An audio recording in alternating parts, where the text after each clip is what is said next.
Bengaluru central Lok Sabha election का result.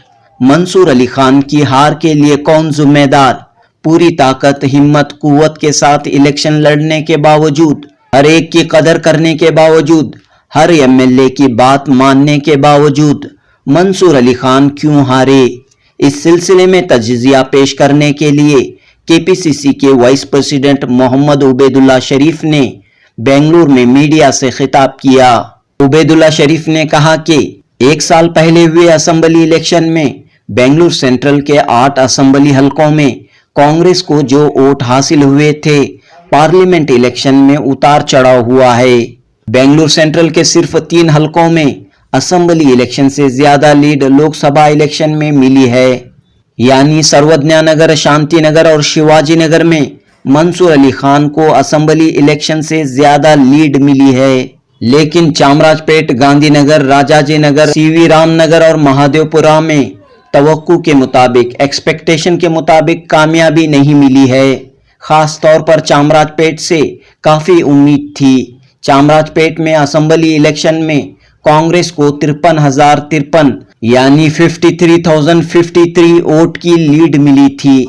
लेकिन parliament election में 37,270 वोटों की लीड मिली, 37,270 वोटों की लीड मिली। उबैदुल्ला शरीफ ने कहा कि शिवाजी नगर, शांति नगर, सर्वज्ञा नगर की तरह अगर चामराजपेट, गांधीनगर में भी जहां कांग्रेस के एमएलएज हैं, असेंबली इलेक्शन से कुछ ज्यादा लीड मिल जाती तो सूरत हाल मुख्तलिफ हो सकती थी। बहरहाल किसी भी उम्मीदवार के हारने की कई वजूहात हो सकते हैं। मोहम्मद उबैदुल्ला शरीफ ने कहा कि इन तमाम रुकावटों और वजूहात के बावजूद पहली मर्तबा इलेक्शन लड़ने वाले कांग्रेस उम्मीदवार मंसूर अली खान ने डट कर मुकाबला किया। एक तरह से मंसूर अली खान हार कर भी जीत चुके हैं, क्योंकि पूरे कर्नाटक में सबसे कम वोटों से हारने वाले उम्मीदवार मंसूर अली खान हैं। उबैदुल्ला शरीफ ने कहा कि इस पार्लियामेंट इलेक्शन ने मंसूर अली खान को अवाम का एक बड़ा लीडर बनाया है, लिहाजा मंसूर अली खान को चाहिए कि अब इलेक्शन के बाद वो बेंगलुरु सेंट्रल के अवाम से जुड़े रहें, अवाम की खिदमत करते रहें, क्योंकि मंसूर अली खान का सियासी मुस्तकबिल पुरुम्मीद है।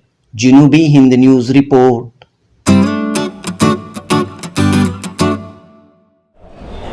और जिस तरीके से बेंगलुरु सेंट्रल में इलेक्शन हुआ,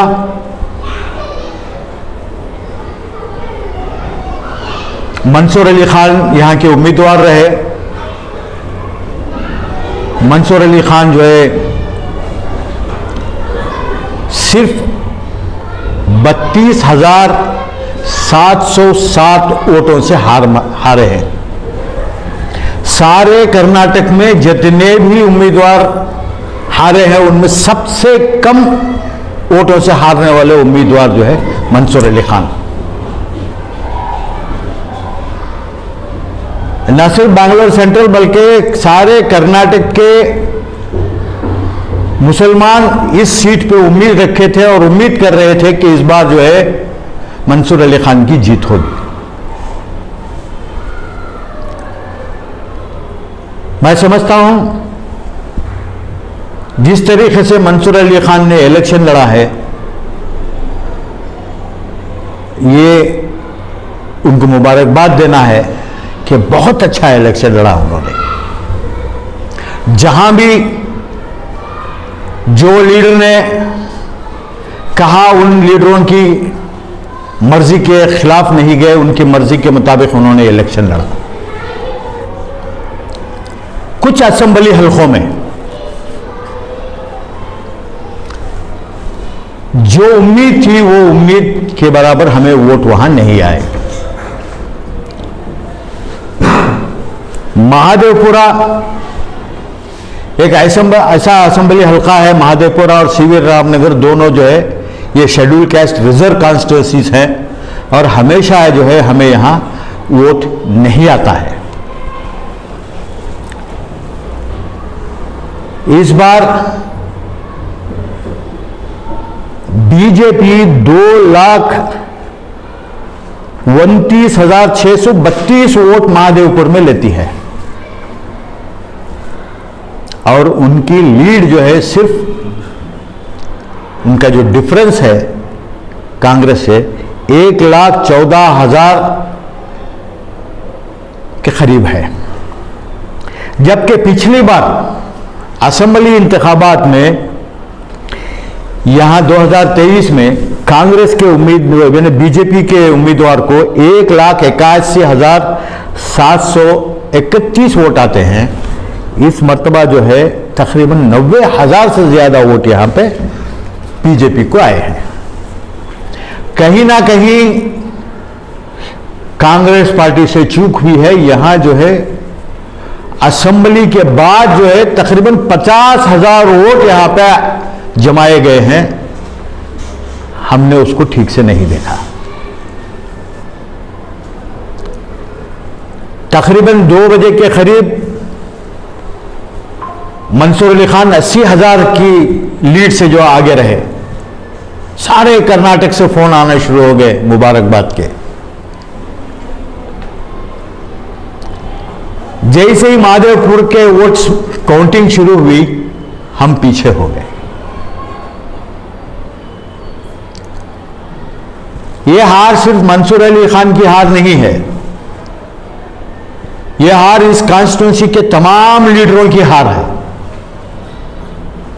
और जो भी वोट यहां आए हैं, जो लीडर्स यहां पे पूरे मेहनत के साथ काम किए हैं, जो वर्कर्स हमारे कांग्रेस के वर्कर्स ने मेहनत के साथ काम किए हैं, हमारे ब्लॉक प्रेसिडेंट्स, हमारे वार्ड प्रेसिडेंट्स, हमारे एमएलएस, मैं उन सबको मुबारकबाद देता हूं।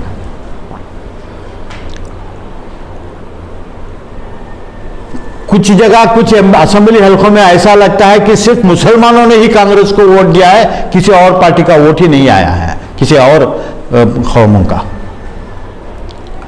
कांग्रेस को, पूरी कांग्रेस पार्टी हाईकमांड को इस वक्त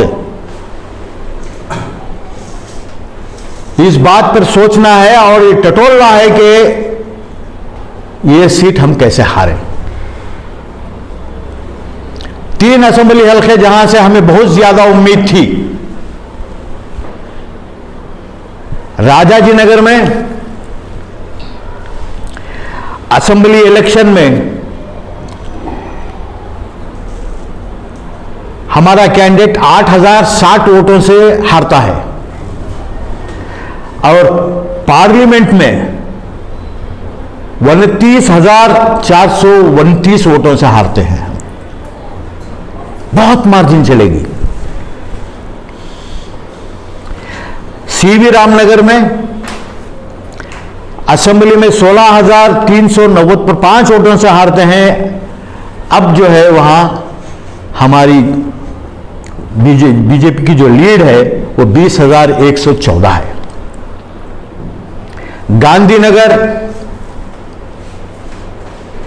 असेंबली इंतखाबात में वहां के एमएलए 105 वोटों से जीतते हैं। पार्लियामेंट इलेक्शन में मंसूर अली खान को वहां से 23,324 वोटों से कम वोट मिले हैं एमएलए से।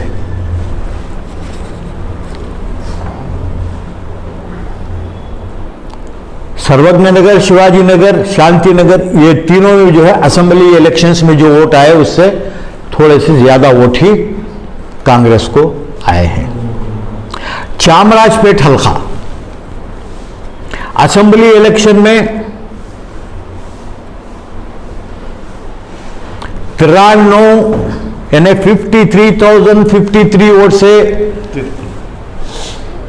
लीड वहां कांग्रेस को आती है, कांग्रेस के उम्मीदवार को। अब पार्लियामेंट में वहां लीड 30 पर 7,270 आती है। कहीं ना कहीं हमें हमारे से भूल चूक हुई है।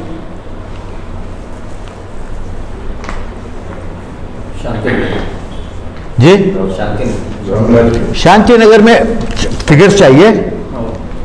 देखिए, सर्वज्ञ नगर में असेंबली इलेक्शन में 55,768 वोट से कांग्रेस के उम्मीदवार जीतते हैं, उनको लीड मिली थी। अब जो है 74,244 वोट कांग्रेस को आए हैं। शिवाजी नगर में 23,194 वोट से कांग्रेस के उम्मीदवार रिजर्वेशन जीतते हैं। और इस इलेक्शन में पार्लियामेंट में वहां जो है मंसूर अली खान की जो लीड है वो 27,510 की है। इसी तरीके से शांति नगर में एनए हारिस 7,125 वोट से जीतते हैं। पार्लियामेंट में मंसूर अली खान को वहां की जो लीड है 20,338 है।